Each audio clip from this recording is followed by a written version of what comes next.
Magandang araw, magluluto po ulit tayo ngayon ng pinakbet. Kung hindi ako nagkakamali ay nakapagluto na tayo nito.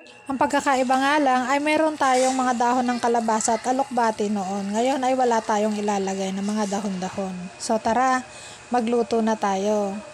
Sa isang mainit na kawali nga ay naglagay ako ng mantika. Sinunod ko naman dito ang luya. Luya nga po, lagi kong inuuna, lalo na kapag naglalagay ako ng alamang. Ang luya kasi ang makakapagpawala ng lansa ng ating mga niluluto. Sinunod ko na rin dito yung sibuyas at bawang. Wag na natin pag-awayan kung alin ang dapat unahin dahil pinagsabay ko na silang dalawa. Isunod na rin natin dito yung kamatis. Medyo malalaki nga pala yung hiwa ko ng kamatis dahil madudurog din naman yan.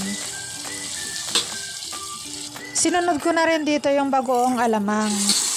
Kinailangan ko nga palang hugasan yung bagoong alamang kasi hindi ako ang gumawa niyan. Binili ko lang po yan sa palengke kaya kailangan kong bawasan yung alat niya. Isinunod ko na rin igisa yung ating sigarilyas, sitaw at kalabasa. Dahil sila yung mga gulay na halos sabay-sabay maluluto at mas matagal lutuin kasi sa mga susunod pang ilalagay kong mga gulay.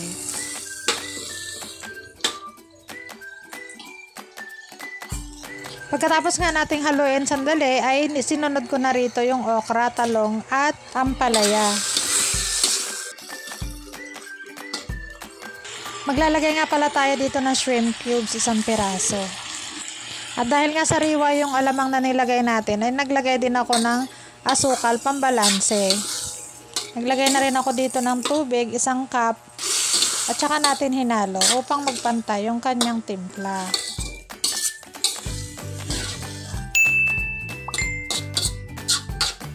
At kung napapansin nyo nga ay panay ang halo ko dahil konti nga lang yung sabaw, kailangan ko siyang haluin ng haluin para magpantay naman yung pagkakaluto ng gulay. At para sa huling sangkap ay nilagay ko na rin dito yung hipon. Huli kong inilagay yung hipon kasi mabilis lang siyang maluto at saka para hindi naman siya ma-overcook.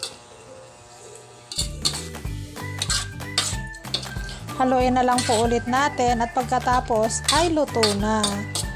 At kung nanonood pa nga rin po pala kayo ay paki-like, share, and subscribe na din po sa aking channel. Maraming salamat po. Ayan, luto na ang ating pakbet. Salamat po sa panonood. Bye-bye!